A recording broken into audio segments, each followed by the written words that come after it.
Welcome to the Westbrook Christian Football Show with Coach C. Smith. I'm Jeff Underwood, and this guy right here, this skinny, good-looking dude right here that's lost 135 pounds. C. Smith. Steve has already looked sexy. We're talking about Jerry White. What's up, guys? Woo, you know, this is the true start of high school football season for us. When we get to sit down with the old ball coach, you never know where it's going to go. We're so thrilled to bring you back here for, or you bringing us back. Either way, we're together for year 3 here. So Thank you so much for taking the time to be with us. And we got a lot to talk about, Coach. Gotcha. First of all, how's family? Everybody's doing great. Great. Just rocking right along. Everybody's got their life going on, and so that's a good thing. And let's talk a little bit about last season, just a little bit before we dive into it, because what a wild season it was, right? Some crazy from the Locust Fort game was one of the all-time. I can't believe that game. To so close. 4 or 5 people in the region tied a 4-4 record. Ridiculous, man. High school football at its best. It was, I think we had 7 teams in our 9-team region that won 4 or more games in the region. You had 8-0, 6-2 at the top, and then you had 5 teams that were tied at 4-4, and we were one of those 5. Didn't make the playoffs. The tiebreakers, we didn't qualify because of that, and that's kind of been a motivating factor for us this year. We talked about it with our kids. You try to adopt a motto each year. And our motto is leave no doubt, and our problem last year was we left it in the hands of other people and other people's outcomes of their games, whereas, we lost 3 games, 1 by 4 points and 2 by 3 points in the region, and, those are things that we can control. We just didn't get it done, and, no excuses there. We just, take care of our own business and leave no doubt, and if we do our job, then we're in the playoffs, and, hats off to those other folks that made it. They earned it. They did more than we did. Man. So, go ahead. No, I was good. We do this a couple times, but I want to go over this region for the people who don't understand how tough 3A Region 6 is, and we'll start. He's sick of you doing it. I know he does it every time. He doesn't know. He grimaces. I know. Like he doesn't know. But people need to understand that Piedmont, Locust Fort, Weaver, Ohatchee, Pennington, Welborn, and of course Westbrook, Sax, and Glencoe. That's tough.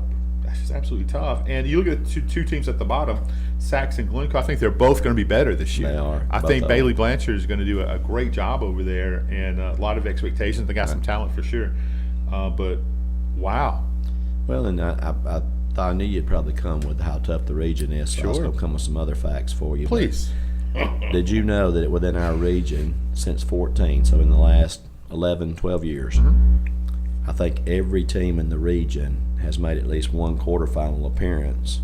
I think we might be the only exception at Westbrook. I'm not positive on that, but I think everybody in our region has been at least to the 3rd round of the playoffs 1 time in the last dozen years. And if I'm not mistaken, 5 or 6 of the teams in the region have been to the semifinals or deeper. Wow. So, you're not talking about a lot of programs that have never had success. Sure. Now, some teams may have had a little bit longer gaps in between their successful seasons, but when you're talking about the last dozen years, I consider that recent memory. And in recent memory, everybody in this region has made a run to at least the final 8, and over half the region's been in the semifinals or deeper in the playoffs. And I think that just speaks volumes to the quality of the teams that we have and the communities that they represent, that there's a lot of football tradition in those places. You mentioned Glencoe and Sachs last year being at the bottom. I'm with you. I think Bailey's a great young coach, and I think the energy he's going to bring at Glencoe, it may not produce, 8, 9, 10 wins the very first year, but I definitely think that they've got the pieces in place to be really good for a long period of time. It's just like anywhere else, stability and building it over a 5-year window versus a 2 or 3 year window is key. Yeah. And then Sachs, they hired Shannon Felder in the offseason, and Shannon Felder is one of the best offensive coaches that I know in this state. He's had a lot of success at several different places. He's taken some programs that were kind of down a little bit and turned them around. He had a great run his time at Donahoe, and I know Coach Felder will do a great job at Sachs. It's probably one of the most athletic places that he's coached at. I watched him do a lot with lesser talented athletes, than what he's going to have at Sachs. And so I think once he gets his system in place there at Sachs, that you could see them back to being the old Sachs. It'd be fun to see them that way. We played them in baseball, and I told you I was texting Jerry during the game. They couldn't hit, couldn't catch, but boy, if they got a walk and they were on base, they could snag a base. It was incredible. So there's a lot of lightning fast. And the center fielder out there was just different. But anyway, you're not the coach at Piedmont anymore. You're not the coach in Cherokee County anymore. You are the head ball coach at Westbrook. And I had somebody tell us that a few weeks ago. And we were talking about the pedigree and where you came from, who mentored you, all of those different things. And the one thing this guy said, he's the coach at Westbrook. And I said, you're darn right he is. So talking about leadership, returning leadership, that's big, I think. And you talk about some of your returning leadership, their experience, and what you're looking for them on this roster this year. You got the Brodies, right? They're back. Got a bunch of Brodies. A bunch of Brodies, all spell it differently. That's right. Yeah. It's an exciting time at Westbrook for sure. Feel like we got a lot of pieces in place to have a chance to have a successful season. It all starts with the kids. It all starts with the players that you're working with, and we've got tremendous kids. They work extremely hard, and I couldn't ask for a better group to work with. Leadership-wise within those people, and it starts with Brody Blevins, our quarterback. If you've ever seen that kid tackle anything in football or baseball or whatever, he's full speed ahead. He's a tremendous leader. All-state kid. He was second-team All-State last year, and he's really improved in his passing. He was a capable passer last year, but he's really worked hard, and I think he's going to open a lot of eyes this year with his ability to throw the football. Of course, everybody knows what kind of runner he was last year. Tough, hard-nosed kid, but obviously he's a guy that we turn to for leadership. And you mentioned the Brodies. You got Brody Wood back in running back, along with Maximus Jones. Brody Johnson back at receiver, along with Bo Kilgo, Beckham Hammondtree, Parker Sims, several guys that we got, Jacob Maples, Cordell Martin, Sawyer Stewart. Got a lot of guys kind of in that rotation that have had good summers for us. We only got 2 out of our 5 starters back on the offensive line. We only had 8 seniors last year, 6 starters, but 3 of them were offensive linemen. So that's an area, that we're going to be looking for some people to fill some shoes. Defensively, starts in the man in the middle right there with Jay Caney. He's a 3-year starter for us at nose guard, one of our strongest players, but he's flanked by a couple of guys on defensive end that were starters last year as freshmen, Easton Skaggs and Isaiah Hooten, really good players. Brooks Whiteside back is our defensive captain, so to speak, right there in the middle, and inside linebacker. Titus Jones, Jackson Morat's back at outside backer. Luke Thompson, Carter Cawthorn back in the secondary as returning starters. So we had 8 starters back on each side of the ball, and then we've got an all-state kicker and punter that I think might be the best specialist in the state, regardless of classification, in Reed Barber. Yeah. So we've got a lot of things to work with, got a lot of pieces to work with, got a lot of younger guys that have stepped up and are going to be good role players for us this year. Junior high program, we got 30 or so junior high kids, really excited about those guys. Our youth league's going into our 2nd year. We got 25, 26, 5th and 6th graders. A lot of excitement about football at Westbrook right now, a lot of enthusiasm, a lot of buy-in from parents, community, whether it's with the weight program, the speed and training that we're doing, the nutrition program that we're doing, parents coming in cooking on Tuesday and Wednesday nights, serving players meals after practice. Just a lot of things that's going on with being able to try to take this program to the next level and give our kids every chance to be successful. They're working extremely hard, and administration, Ms. Neal, having the same principal, same leadership there in the school, W Club, and all the support they give all of our programs, not just football, but You know, it's not a typical booster club that's trying to, you know, go out and raise $5,000-$10,000. They raise a significant amount of money to be able to pump into the facilities that we have and all, and just, you know, it's a great team effort. And I definitely want to make sure I mention here, you know, Coach Chad Phillips, our strength and conditioning guy, Heck yeah. job he does, and then Brad Lowe's our defensive coordinator. On the defensive side, we've got my son Sean Smith, Wayne Lee, and Jimmy Eastwood that are helping on that side of the ball. Then we got Adam Brown, myself, Ron McKeel on the offensive side of the ball. Kurt Deere is our football ops guy. We got Matt Brown, Neil Wester, Fisher Adams, Joe Berry, and Tyler Ball. We got 5 different guys working with our junior high program. And strong so, staff. you know, just a lot of good men, a lot of people that are putting forth a lot of time, effort, and energy into making our program what it can be. And those guys, you know, working countless hours to invest in our kids and invest in the football program. So it's a thing of beauty, something to watch, something to behold. And I'm really proud to be part of that. Heck yeah. Hey, let's talk a couple position groups, but I want to talk about, if you can, again, your kicker Reed is a junior. He'll be a junior this year. That's right. To talk about that whole compilation area, the snapper, the holder. Talk about that group. I try to bring that up more than. Taylor Brown is our snapper. Taylor will be a senior this year. Parker Sims is a junior, like Reed. He's our holder. Reed is a junior kicker, punter. You know, those guys. We spend a lot of time. You hear coaches talk about the importance of special teams. You hear them talk about how much that it's a third of the game and all this, and you're trying to convince kids to play special teams and how big it's a part of the game. And it can change the game, momentum, and all those things. We work special teams literally. If you come and watch us practice, we work it for about the first 20 minutes after we stretch and stride. First 20 minutes or so of our practices each and every day is devoted to special teams. You know, and we spend a lot of time on that. We want to be good in that area. Mm-hmm. Our depth is much better than it's ever been, and we got a lot of guys that probably could have started for us the last couple of years, and there may just be a younger guy that's behind somebody right now, and they may get 15, 20 snaps a game on special teams, covering kicks, covering punts, on kick return, punt return, field goal block, whatever it might be. But we spend an actual lot of time and commit to those areas to try to make sure that we can have an advantage in that aspect of the game. Looking over the roster, defensive line may be a strength of yours this year. Am I wrong? I would think so. You know, I think our defensive line. I know when we had our scrimmage the other night, they gave us fits. You know, and it wasn't as much as I was discouraged with our offensive line. Sure. It was what I expected to happen with our defensive line, the experience we have coming back there. Those are some of our strongest guys on our team, you know. And I told our offensive line that'll be one of the better defensive lines you play against all year long. So that's good. But we had some good work against them, some things that we can work on, and it should be a strength of our team, I would say so. And you're young there as well, right? Got a senior nose and 2 sophomore defensive ends. That's pretty strong. We got some pretty good depth there, you know, and we got a junior and a freshman that are kind of getting some reps there as well, you know, in that rotation, and feel like we got some good guys coming. You're the guy that says all the time, this will be our 3rd year with you, we love it, is you don't like to mention people's names all the time because you don't want to leave somebody out, and you don't want to single somebody out. But when you're put on the spot, you do, and we put you on the spot usually every week, so we appreciate that. Talk about the newcomers. You got some depth in returning guys, some guys that got a lot of experience. You mentioned just now, alluding to your newcomers. What are a couple of the underclassmen that stand out in your mind to go, hey, they can be an immediate impact this year? Well, some guys that I may not have mentioned my name already, you know.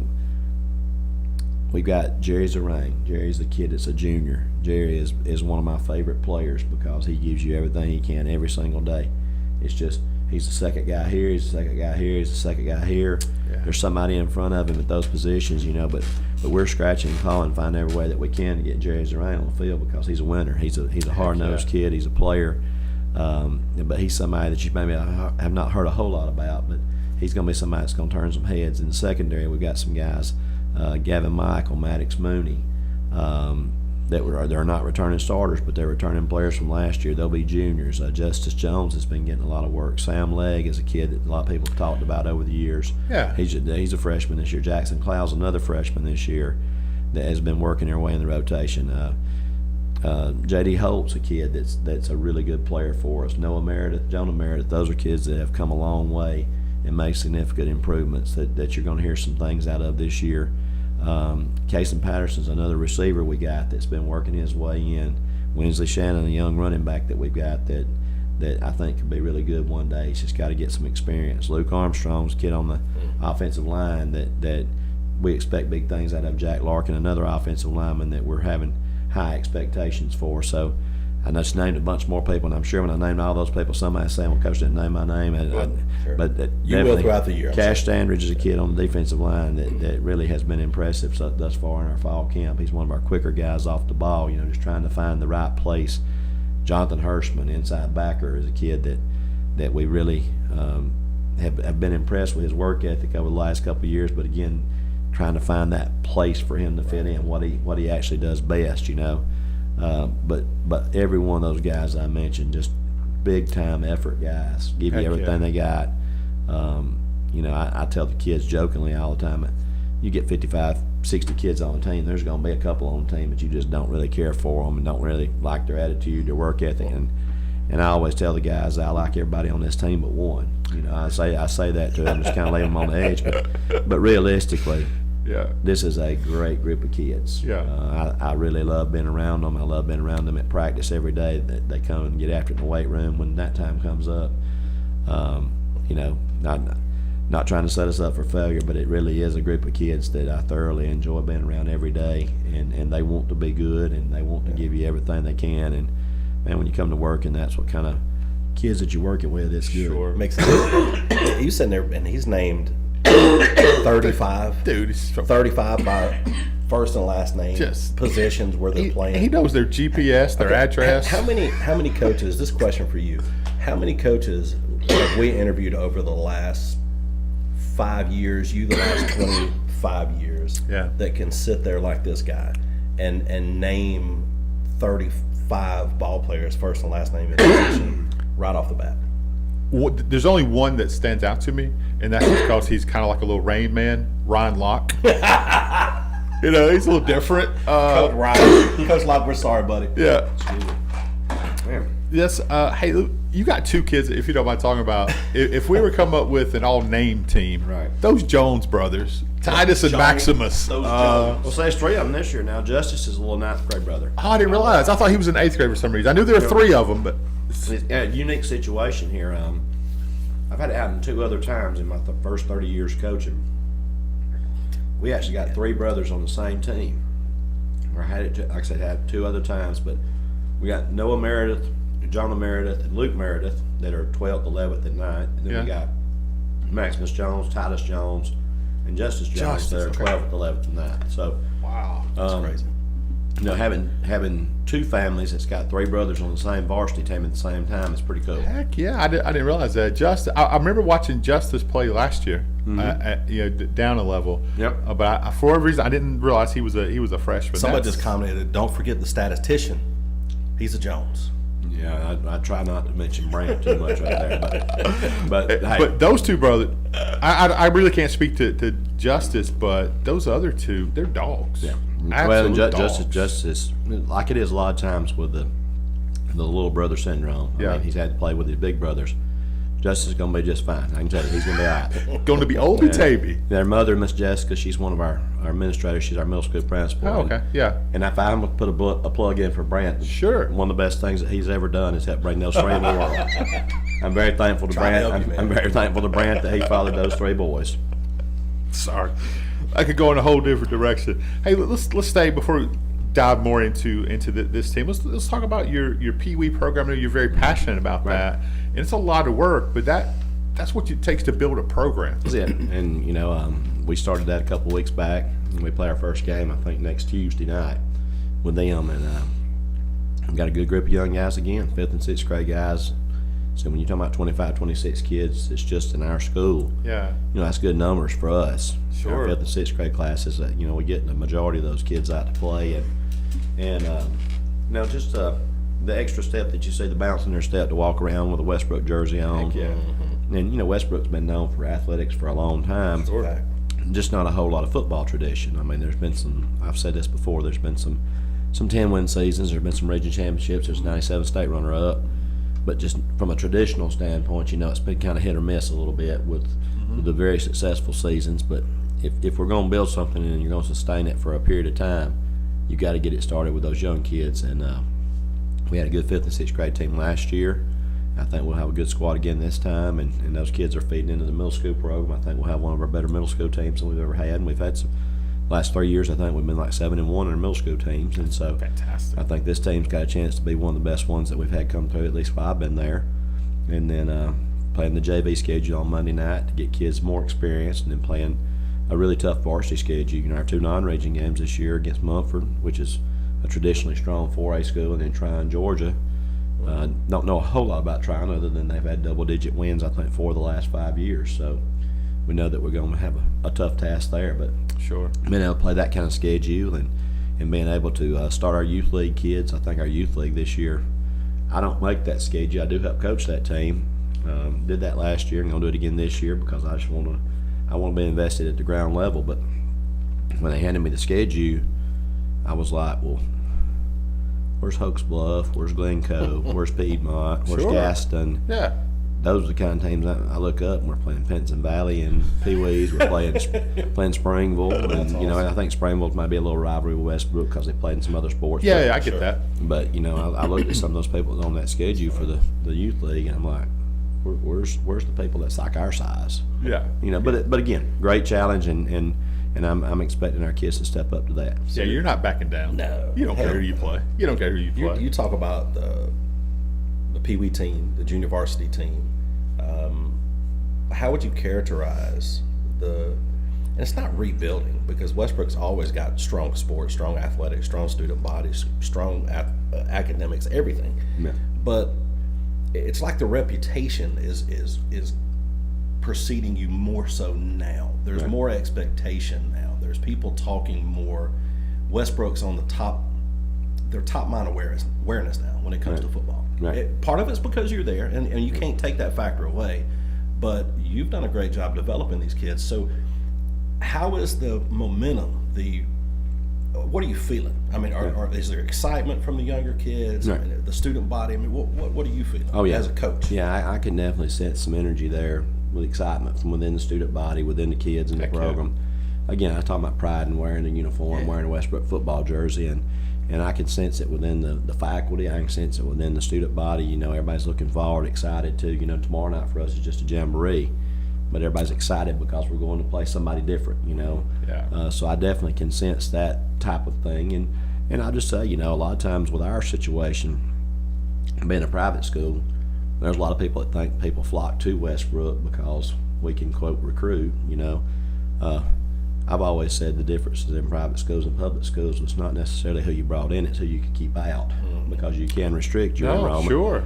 That's But strong. it's really no different than schools that have open enrollment. You know, they're playing, and nowadays, although that was not very popular, I guess 25, 30 years ago, there's a ton of schools. I mean, there's schools in Etowah County right now that take kids from different communities that don't live in their zone or whatever. You know, everybody don't go where they're zoned anymore, and I think that's probably a trend that you see and develop statewide. You know, it's probably 75-80% of the schools now have some type of open enrollment.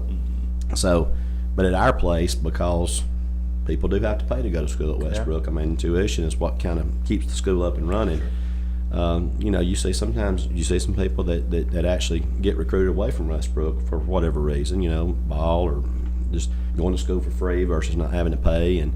And so, you know, the mindset, although most people might look at a private school and say the mindset is trying to bring kids in, I'm a heck of a lot more concerned with just taking the kids that we have at Westbrook and developing them. And if you look at our facilities and you look at the resources that we have and you look at the things that we're doing with the nutrition program and the things that we're trying to do to help develop the complete player on top of the complete Christian person that we're trying to help them become, there's a much bigger task of developing our own, in my book, than trying to bring in people from the outside. So we're going into the third year that I've been at Westbrook, and we had one kid my first year that moved into the ranch that played varsity football. But other than that, you know, into year 3, the kids that are in our program are kids that we have developed, and they're kids that. And that's out of your. You have no control. The ranch, they come and go. That's right. Yeah, they have no control about And a lot that. of those kids are able to step in and contribute in some of their situations. They might not be able to stay all the way through graduation, you know. But Let me ask, how many of the ranch kids come that don't play ball, that are just in the school and Yeah. Well, I don't know exactly how many students that we have there from the ranch, but I know on the football team this year we've got 7 kids. Heck yeah. And they were all on the team last year. I don't think we have any that are new. They were either on the middle school team and have aged up to the high school team, or they were on the high school team last year. And you know what I like to emphasize to people is they get labeled a lot of times as that's ranch kids. No, they're our kids. They're our kids. They're Westbrook kids is the way I look at them. And, you know, their situation of how they got to Westbrook might be a little different, and they might have had to go through some struggles or some things that other people may not went through. But I don't never look at it and say we got X amount of kids that are non-ranch. Sure. They're all Westbrook kids. They're all our kids. We treat everybody the same. We love on them the same way. We want the experience of high school athletics, in this particular case, high school football. We want it to be the same for all of them. They all deserve that opportunity. That's true. And I'm thankful for all the kids that we have, whether they come from the ranch or whether they don't. Yeah, sure. I'm thankful for all of their efforts. I try to have relationships with them, their parents, the same way it would be anywhere else. And at the end of the day, they put on a uniform. They're a Westbrook football player. They're a Westbrook student. Yeah, That's we the way I look kind of at got it. into some of that with when we were at Etowah, because the ranch over there, Eagle Rock Ranch, some of those kids go to Etowah, and so we did some fundraising for them and kind of go and look at the homes they live in and stuff, and the ranches, all those things, man, are so impactful for these kids, man. Give them some stability, a home life. It's a ministry. It's Well, that's what 100% high school ministry. sports is about, right? Yeah, I mean, for that's sure. it's about being able to provide kids opportunities to yeah. be a kid. As I always tell people, you know, it's about being a kid. It's about getting to grow up. It's about getting to have classmates and do fun things and play ball and be a part of organizations at the school and the memories and stuff, because, you know, with all due respect to teachers, we need all the classroom teachers we can get, whether public, private, whatever. When you go back to your 25, 30, 40-year reunion, what do you talk about? You typically talk about ball games or the senior play or whatever went on, the proms. Very seldom do you go back and talk about what happened in English class. You remember that test? Yeah. Unless you're Kevin Stevens, then you talk about it. Oh, well, Kevin Steve, you know, he's asking for your vote. Hey, So go. No, look, I got one quote, and it's from a small news outlet here in this area that actually made a good analogy. They're saying that you guys are looking for this year to leave no doubt in your attempt to return to the playoffs. Right. Talk about what that means to you. Yeah. How important that is for Yeah, these we guys. talked a little bit earlier about leaving no doubt, you know, because it's real easy from last year's tape to say, man, we were 6-4, had a winning record, we're 4-4 in the region.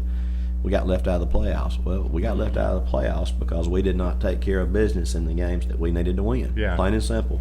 2 of the teams that made the playoffs in that 3rd and 4th spot were teams that beat us head to head. They deserved to. Well, I say they beat us. We've actually beat Ohatchee, but because of how the playoff tiebreakers work, you know, we lost to teams that we didn't need to lose to. We wound up being in a tie with them, and they wound up getting the tiebreaker. You know, and so the way I look at it, and the way I've tried to explain it to our kids is, there are no excuses. Nobody cares what the excuses are.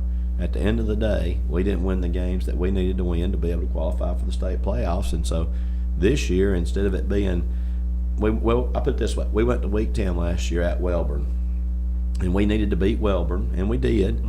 But in order to get in the playoffs, not only did we need to beat Welborn, but we needed J.B. Pennington to beat Weaver.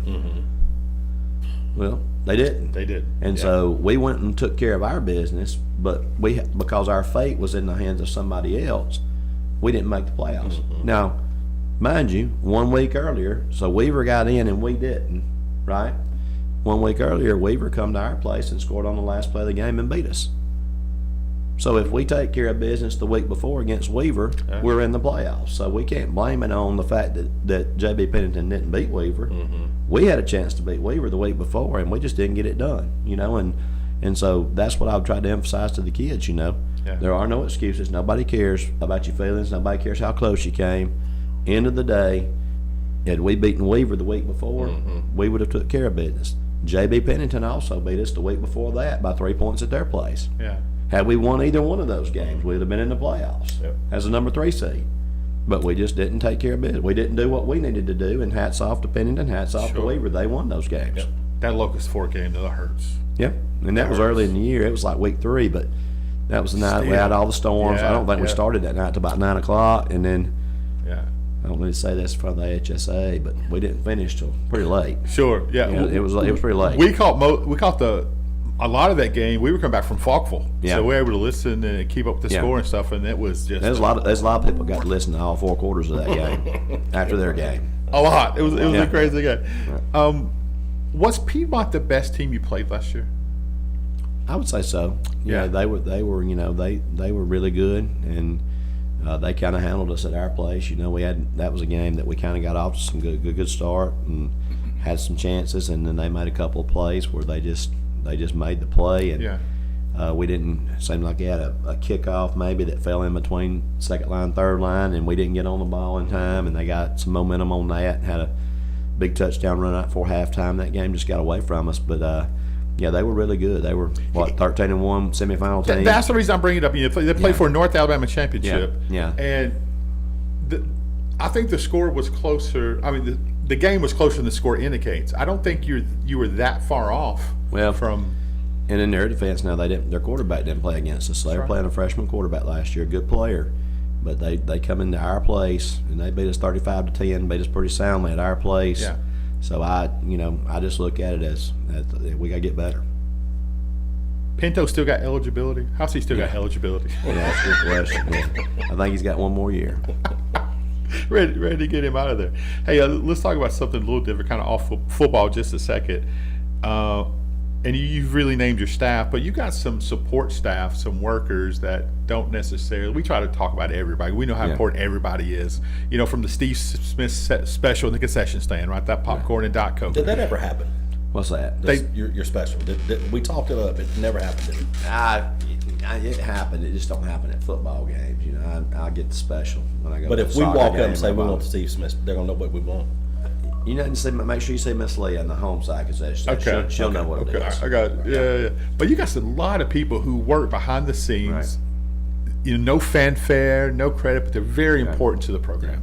Yeah, and I'm definitely not going to try to mention them. No, but just in general. Just to give you an idea, I order every year what I call a worker shirt. And that's for people that have a duty on Friday night, whether they're in the press box as a play-by-play or the PA, the spotter, running the scoreboard while the official's doing the timer, the guys running the video board to put all those ads up, and then you got people keeping the gates. You got somebody that's in charge of getting the gatekeepers. You got your concession and all concession stand workers. Yeah. A lot of places you got parking. Our parking is worked in with our admission price, but you still got people directing people where to park. You got your security folks. You got your administration. You got all these people. And when I ordered those worker shirts this year, it totals up to about 40 people. Wow. There's 40 people that have some kind of role for a home game on Friday night. Yeah. Chain crew. I'm a little different than everybody else. I got a set chain crew that works at every game. So you're talking about a lot of folks, and that's not even including whoever might be filming for your team or filming the end zone copy for your team or whatever.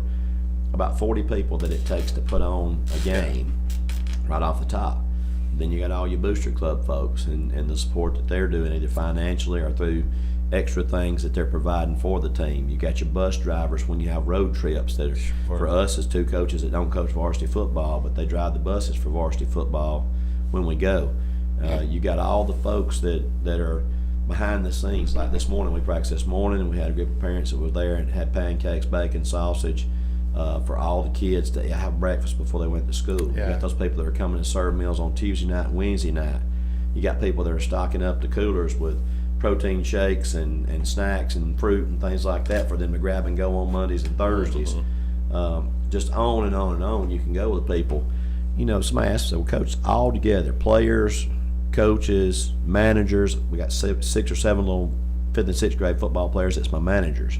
They're like little assistant coaches. They have jobs to do all the time. Yeah. You got a list. They come in and check it off at 2:30. They start getting ready for practice. Just watching them work. They said, how many people does it take?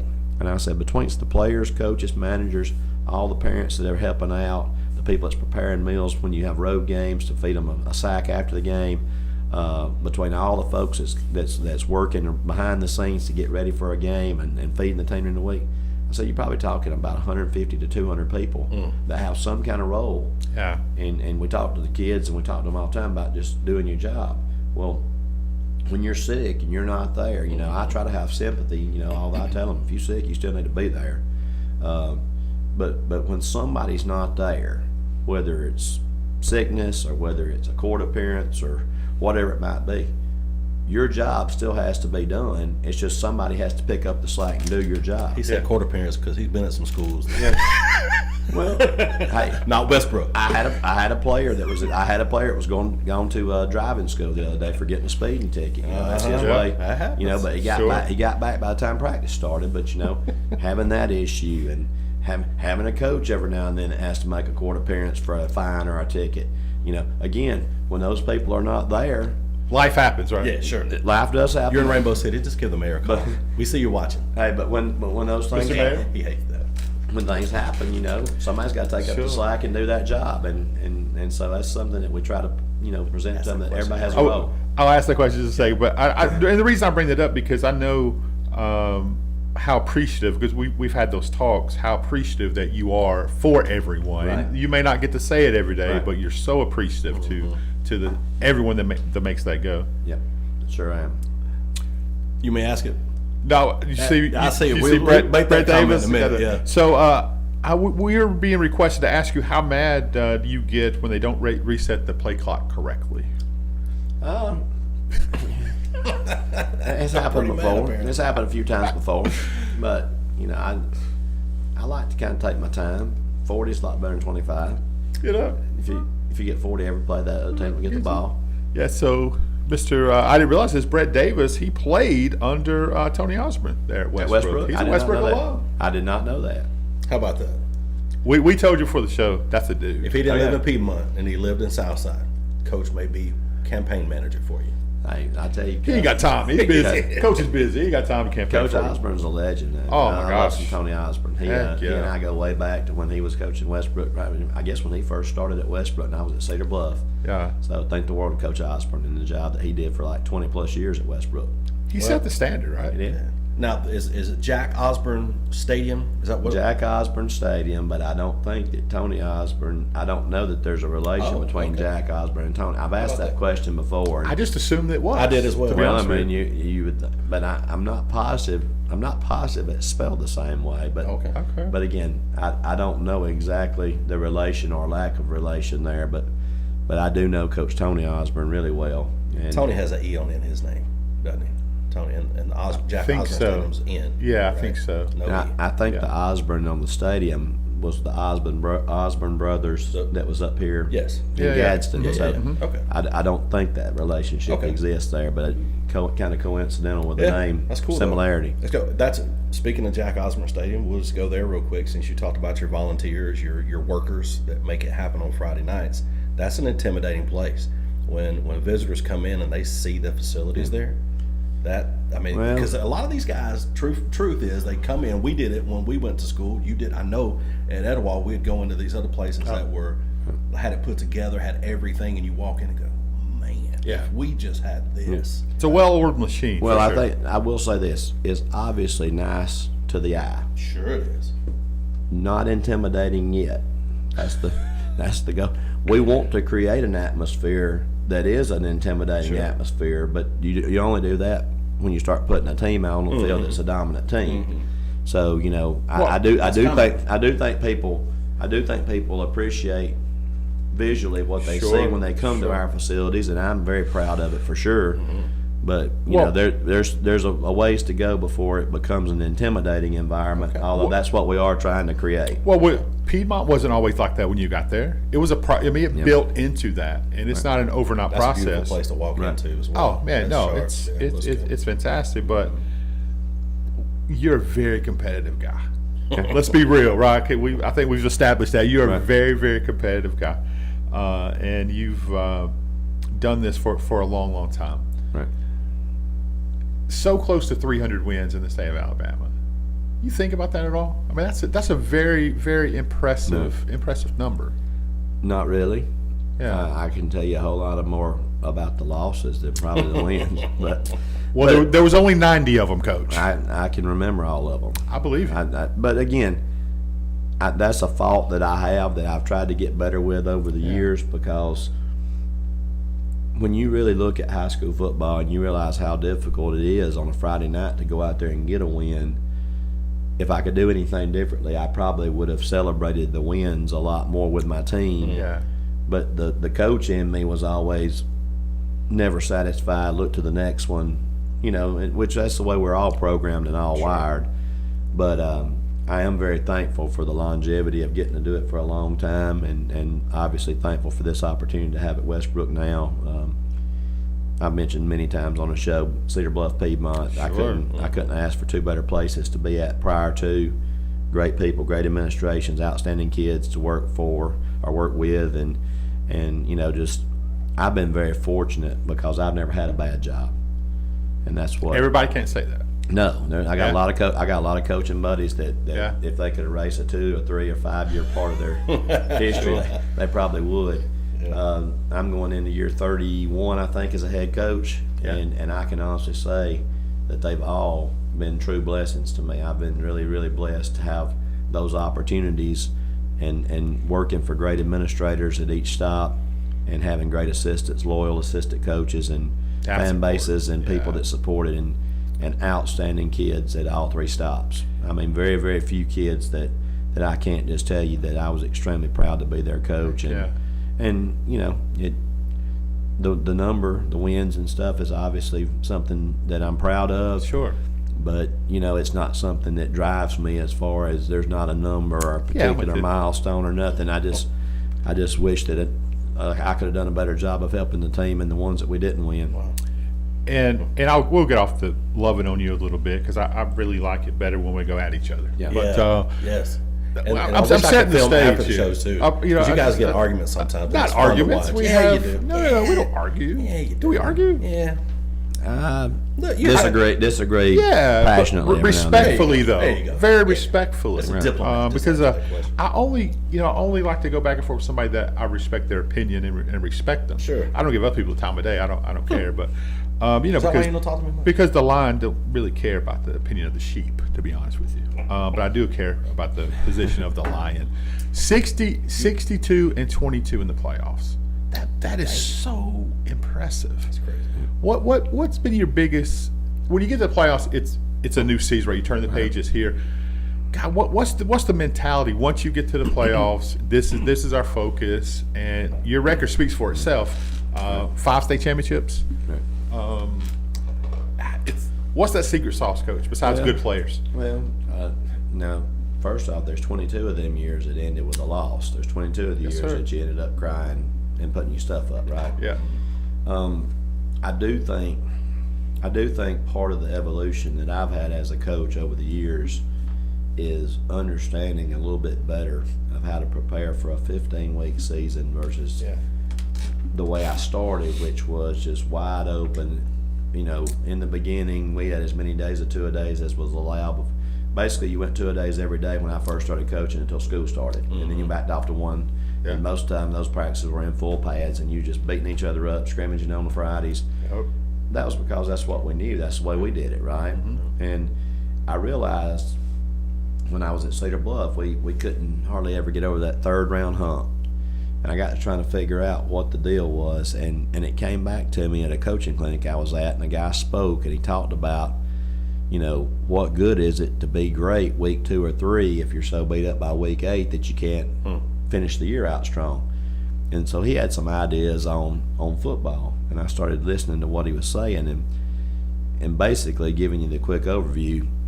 A football player in the fall only has so many hits in them, if you can look at it like this. Okay. Let's just say it might be 500. I don't know what it is. And you get to pick how you're going to use those 500. Are you going to use them in fall camp and make him use 200 of them in fall camp just to prove he's tough? Are you going to use them in meaningless games that are out of hand and you can get him out, get somebody else in? So what I started doing, I started trying to play people one way. And I know there's a lot of people in small schools that, well, you can't do that. You got to play your best on both sides of the ball.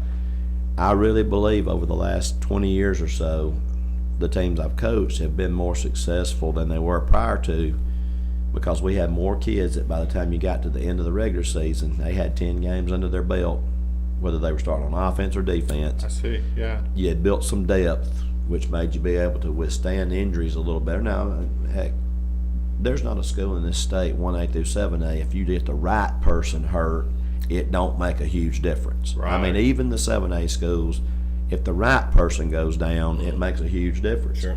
And so you got to thinking a little bit, well, how you going to make sure that you give every chance possible for your players to be able to make it through a long season? And we started scaling back a little bit. We started doing 2 days at 7-on-7 in the summer instead of 6 or 7. We started doing more days in shells or in shorts in the early part of practice instead of trying to go 2 a days. Well, now the rules don't even allow you to go 2 a days back-to-back days anyway. Don't allow you to go to both practices and pads. I mean, medical advisory board has cut out a lot of that stuff for you. Yeah. We quit having spring training about 12 or 13 years ago, and now then it's pretty common. There's a lot of people that choose not to do spring and get the extra 5 days in the fall. But really what I learned from all that was trying to find a way to make it to where your team could play a 15-game schedule and not use up the hits that a guy had in him. And there have perennially been people on our schedule that I would say you'd rather play them late than early, because they might have spring training in May, April, May, whatever, go right into fall or to summer workouts, right into fall camp, and you didn't want to play those people week 1 or 2 because they were a finely tuned machine. Yeah. Week 5, you start seeing some guys that kind of lost for the season. Mm-hmm. Week 7 or 8, you play them, and they're playing a second string running back, second string quarterback, and a lot of times their kids were really good players, but they were just spent by the time the end of the season got there. And I was one of those guys, I think, in the beginning when I was doing spring practice at Cedar Bluff and then killing them during the fall camp, and we'd get out of the gate pretty good sometimes, and then we kind of fade toward the end. And so that's kind of been the secret to what I tried to do. Yeah. You developing more talent, trying to play kids one way instead of both ways, and then trying to practice throughout the summer and the fall in a means of saying we want to be playing in November, and the goal is always to start the first Monday in August and finish the first Thursday in December. That's always the goal.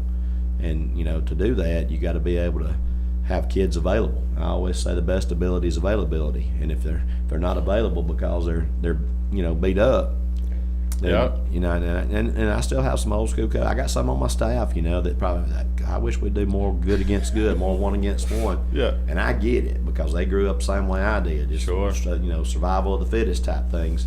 But at the end of the day, the goal, I'll change back if I ever feel like we're soft.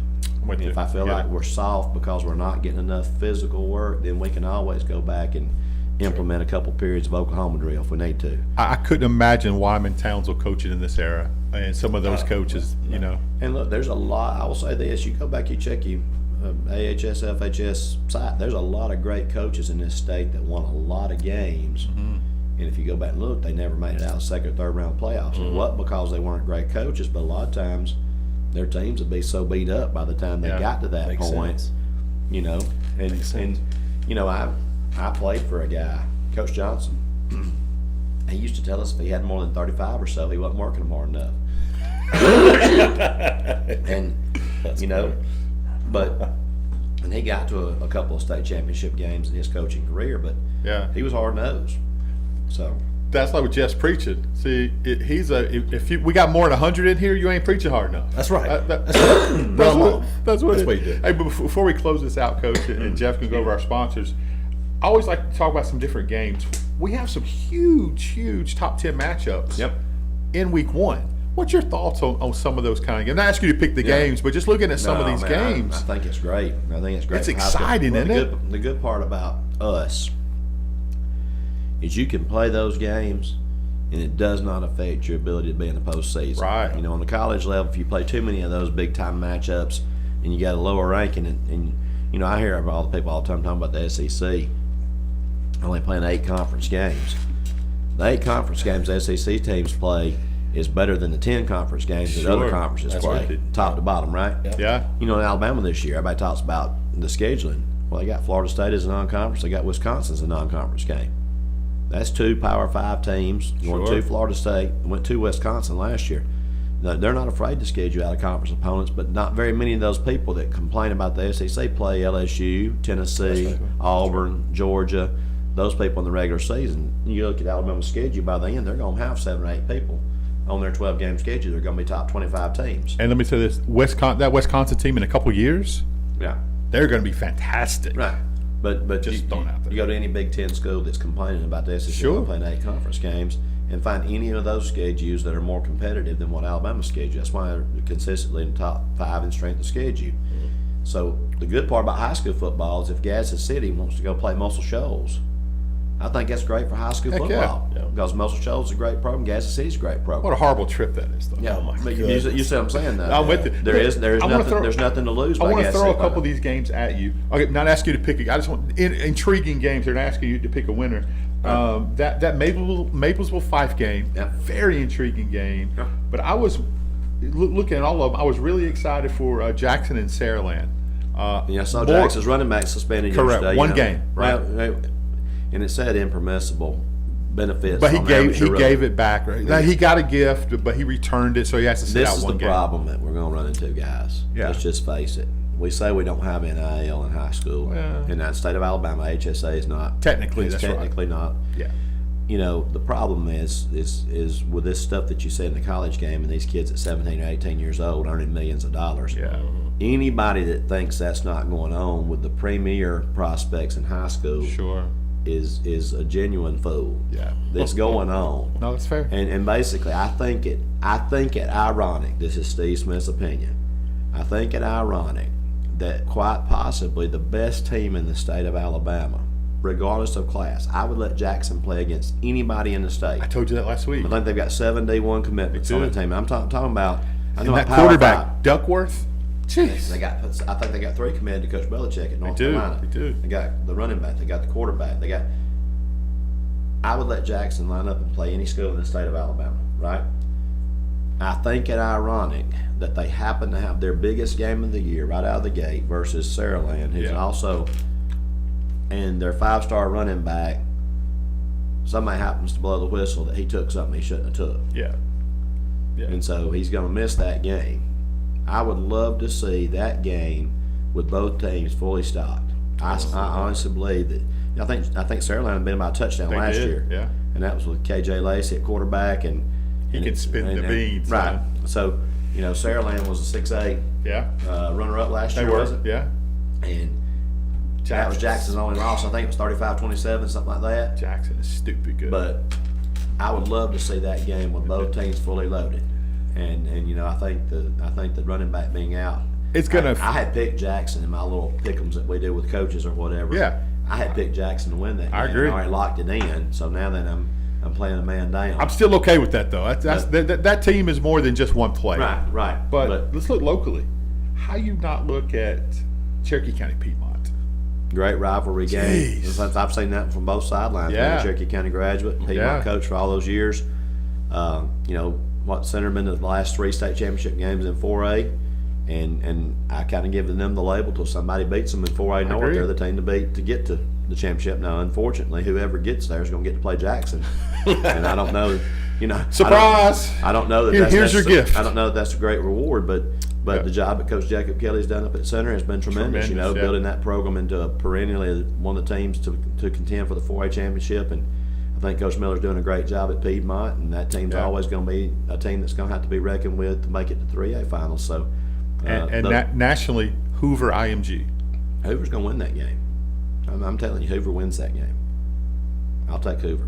I picked them in my little pick'em. Everybody's like, oh no, IMG's got all these guys. IMG loses. Right there. IMG loses games, and They do. I think it's because they're not a team. They're a group of guys All that over the come in country. to play from all Exactly over. right. When you don't have a community that you're representing, when you're playing for things that are about yourself, and again, everybody can do what they want to. Different people do it different ways. Sure.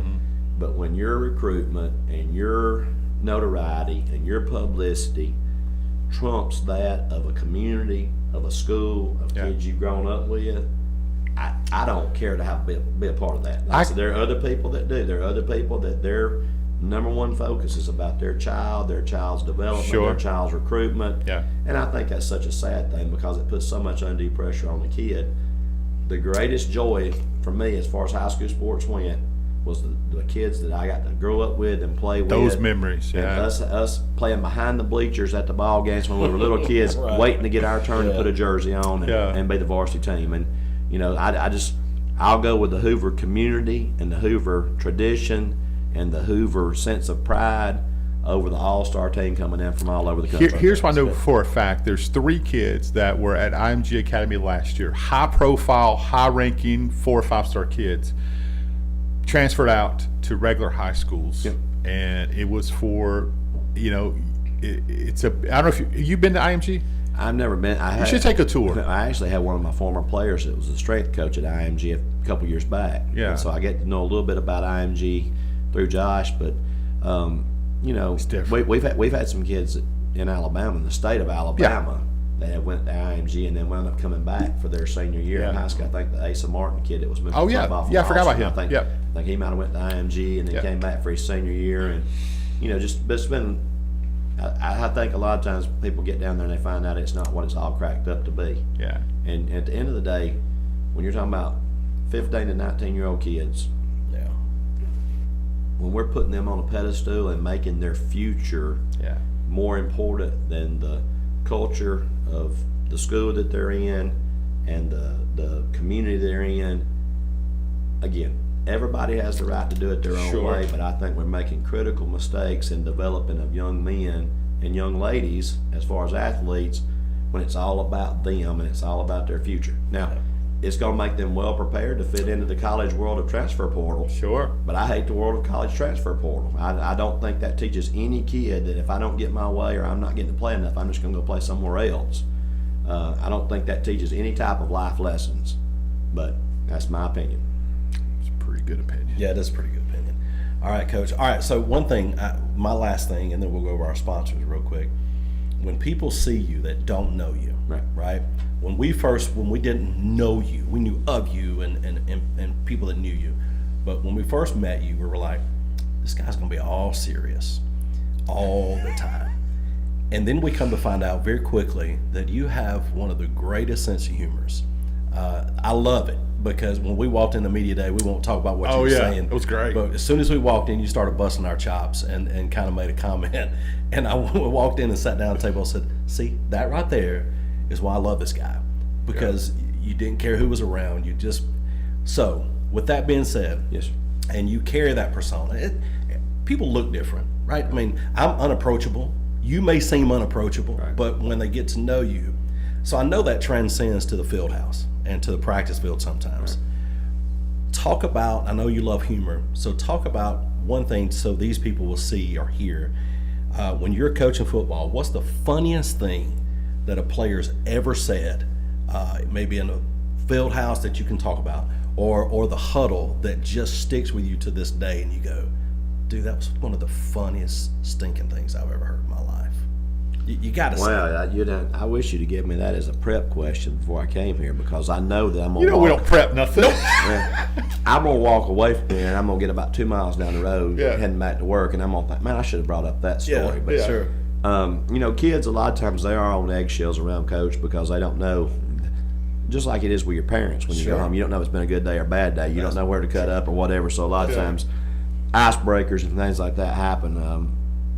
There have been some things that have happened over the years. There have been some times when I've took a spill on the field or something like that, and I've had to tell them it's okay to laugh. And when you tell them it's okay to laugh, they just erupt, because it really is funny. If it happened, if it would happen to one of the assistant coaches, I'd laugh to see them. So the kids, when they know it's okay to laugh, it's pretty funny. One of the funniest things that's ever happened that kids still talk to me about. My son brought it up. My younger son brought it up the other day. It was, I can't remember the exactly the year, 5, 6, 7 years ago at Piedmont. We had lost Ohatchee in a hard-fought game. And it was nothing for my dad. My dad may even be watching this morning. I don't know. It's nothing for my dad to come over to Piedmont. They live in the center. My mom and dad still live in the center. They come over to Piedmont. If he had some vegetables or something, with me and Rachel both coaching, a lot of times Mom would make a casserole or a pot of soup or something. And Dad being retired, she'd send him over.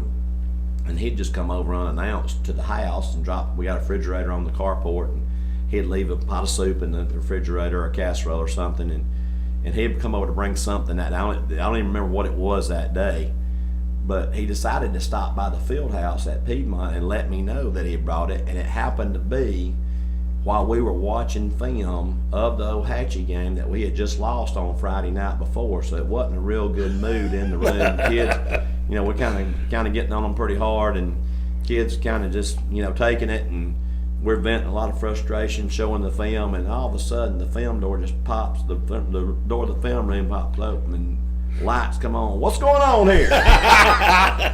And it was my dad, and I said, "Hey, Pop," I call him Pop. That's what my kids call him, Pop. I said, "Hey, Pop," I said, I was going through this film, this Ohatchee game, and without hesitation, he looked, he said, "Well, I don't know a whole lot about the film and tell you anything." He said, "But whatever y'all did Friday night, don't do that no more." And turned around and walked out. Right. And of course, the kids were kind of sitting there on the edge, and I just looked at him. I said, "That is pretty funny." Like, the whole place just erupted, But that's one of the funnier things that's happened in recent memory. And but you know what? That was great advice, wasn't it? Well, coaching advice. I said he didn't try to stick around. I think he could tell it was a pretty tense moment there in the room, and he just. But that's my dad. If you've ever been around my dad, he's never at a loss for a quick sense of humor himself, and he just said, "Well, whatever y'all did Friday night against them, don't do that no more." That's what I wanted guys and gals to see, because Jerry and I have been in a lot of locker rooms from the time we were kids all the way up to young adults, and we remember wins and losses, yes. But the things that we remember most are those moments. Yeah. And that's what your players are 20 years from now, sitting at dinner with their family. Right. Kids had a hard game. They're going to tell that story about your dad. And we're just getting our tails handed to us by coach. Yeah. And his daddy pops in there and just says this. That's what they're going to remember. I think, and again, I can't remember how I think we wound up winning the state championship that year, if I'm not mistaken. So they didn't make that mistake again, so it was. So he should get credit for the state championship, right? But it was one of those moments that kind of put it in perspective to me, because what do we always tell kids? Good or bad, you got to flush it, move on to the next one, right? Yeah, that's right. Yeah. So what are we doing? We're in there watching film, beating them up for all the things that we did wrong the previous Friday night, right? And this was on Monday, I guess. And so we're beating them up for everything that we did wrong. Yet we're always telling them, "Hey, flush it, move on to the next game, move on to the next play." And it kind of just. I don't even remember, to be honest with you. I don't think we even finished watching the film. I think we just put it away right then and went and got on the field and got ready for the next one, But it was kind of a real life moment for me right there, because it made me practice what I always preach. And I guess the thing that most people that don't know me really know me, I love kids. Yeah. I love my players. I love the kids in the school. I love the elementary kids. I love being around them. I'm a high five, fist bumping guy every day with kids coming to the. They're coming to the lunchroom, and they're coming to eat. And at 10:30, because they're those young ones coming to eat when it's just barely past breakfast time. Right. And I love kids and I love people, and I don't think that always comes across, because. I am competitive from 7 to 9:30 on Friday nights. I heard that about you. Nature that comes out. I do have high expectations, only because I want them to achieve everything they can achieve. I want them to be as great as they can be. I want them to be the right people on and off the field. But deep down, I love people and I love relationships, and I'm a relational person. And a lot of people that don't know me don't know that side. They just see the blowing the whistle and the hollering and yelling, "Do it again," and whatever. They think it's just always that way. Riverside. But that's what makes it. That's what makes this profession so rewarding, is you get to have those relationships, and these kids at Westbrook. I really, really cherish every minute I get to spend with them. Reminds me of a good story with your father. I'm running a car dealership, and your dad comes in. We start talking. You just got hired at Westbrook. Straight face as he could be. What color red is Westbrook? I have JSU in Alabama. Can I wear that at Westbrook? I said, "Coach, I think Coach got you, right?" He was serious. He could be. He's so straight faced, He's such a hilarious guy. I love being able to talk to him. Oh, he's a great guy. I tell people all the time, my coaches in high school, Coach Beckett, Coach Johnson, Coach Welch, whether I play football, basketball, baseball, they're all Hall of Fame coaches. I played for Coach Burgess at Jack State, Hall of Fame coach, never Hall of Fame. When you're around people like that, their mannerisms have to rub off on you. Sure. You have to learn something. I said, but what makes my life so extra special is if they had a Hall of Fame for parents, my parents would be first ballot Hall Praise of Famers, God for that. And that's something that people everybody don't have that opportunity. Right. And I tell people, I said, I didn't have much choice of turning out to be a pretty decent guy because I had such great people around me growing up, and that they always kept me grounded on how I needed to be doing and what I should be doing, and the other daddies in the community and mamas that we'd spent the night at their house. Right. It was just a village that everybody talks about of trying to raise kids, and my pastors and youth pastors and all the people that ever worked with me. I haven't had bad influences in my life. If I turn out to be a bad person, it's all on my own will because I have not been brought up that way by any of the people I've ever been under. And I just hope that all the kids that play for us and have over the years can look back and say, hey, Coach Smith was a positive contributor in my life. I don't want to be a hindrance to nobody's growing up, and I want to always try to help them to be the best they can be. I think that's going to happen. It already happened. God, no doubt. Already happened. Coach, thank you so much. Thank y'all. We want to Appreciate thank you having all me. of our sponsors for the Westbrook Christian Football Show with Coach Steve Smith. We want to thank our newest sponsor that sponsors all things Kapow, the official law firm of Kapow, and with Jerry White, we need a law firm, an official That's law hurtful, firm. Coach. It's hurtful. Well, we do, right? I mean, is that not true? The last time I remember, you got a call from an attorney. Okay, that's fair. Okay, That's fair. It's for something that you made me do on the show. Anyway, Shelnut and Varner Law Firm, thank you guys so much. We love you and appreciate you and everything that you do for us. We want to thank the Alpha Insurance Author Ellen Agency for sponsoring us. These guys are so good. If you need insurance, go down there and see them. Absolute Respiratory Care. Man, what a beautiful little spot they've got over there. So good. A+ Mechanical Services. Any kind of air conditioning, heating, and air you need. Dude, this You dude, better give him a call. Bobby, dude, that's a dude. Next I can't wait to level. have him on the show, man. Such a great guy. Mayor Joe Taylor, the mayor of Rainbow City, Westbrook Christian Schools official mayor, because he is the mayor and it's in Rainbow City. New Image Weight Loss and Wellness. Man, they're doing it up. Go get you that IV for the weekend. We're Stars. going to. You need it. Ask for the Trent Thrasher special. The Trent Thrasher special. The Gadsden Mall. All your shopping needs that you. Hey, you can go up there and get that little food court too. I think, right? Don't they got a couple little They spots do, over there? man. Get that Kobe. Get that game day. Get those Kobe. wings over there. Game Get day. that Kobe. Choice Fabricators. Man, what a great company that they are. Man, I feel like I'm missing somebody, Jerry White. Probably are. I probably am. Let's look at it one more time. Look at the scroll. You turned your phone off. I did. I was done. I'm just I've making checked sure, out. making sure. Coach, why don't you say thanks to him sponsoring your show? I do appreciate it. Everybody that Jeff mentioned and anybody he forgot to mention, I thank you for doing appreciates it. it very, very I much. appreciate See, he y'all. appreciates it. We didn't miss Are anything. you going to a game tonight? Yeah, I think we Welborn and Mumford are playing in I don't think it's a county. I think it's a jamboree. Yeah. Welborn and Mumford are both on our schedule, so I think that's one that I'm going to attend. And we may have some coaches that go to some other ones if we got people that are our future opponents. But Have a good jamboree, Awesome. Coach. oh yeah. All right, guys. All you Westbrook family, send us your Steve Smith stories so we can kind of bring them up to him when he don't know that they're coming. We need